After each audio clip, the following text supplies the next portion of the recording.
मुकेश भोजपुरिया। ए पगला हम चाहे कितना, ए पगला, ए पगला हम चाहे कितना, ए पगला याद न तुहरा बीतला सारी रतिया जगला रे। पगली रे तू सुनहरा बारू केतना, पगली रे पगली रे तू सुनहरा बारू केतना,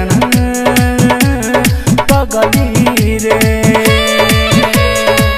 दिलवा में धस गइलू जहिया से तकली रे। अच्छा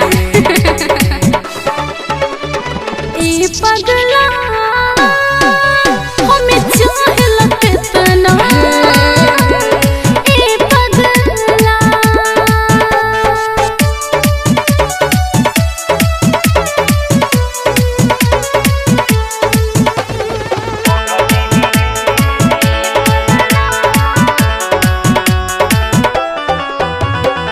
प्यार से कितना और लो तू हमरो यार बड़ाई हो, तू सतुर होके अब ना हमके रहल जाई हो।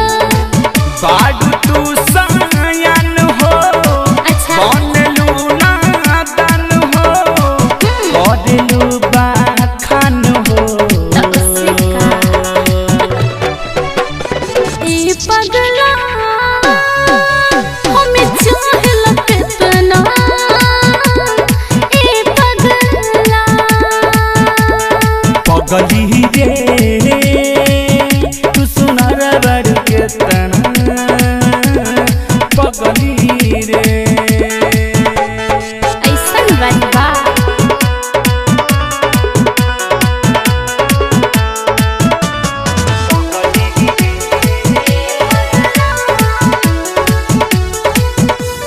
ओ चाहे चंद देशवर हो, जादू कितना कोइला हो, ओखिया के रहे हमरा दिल में समैला हो। बतिया तू बना बेलू, अच्छा रूपवा में भर मावेलू, असुख के मोहा बेलू। ऐसन का ए पगला हम चाहे कितना, ए पगला पगली रे तू सुनहरा बारू केतना,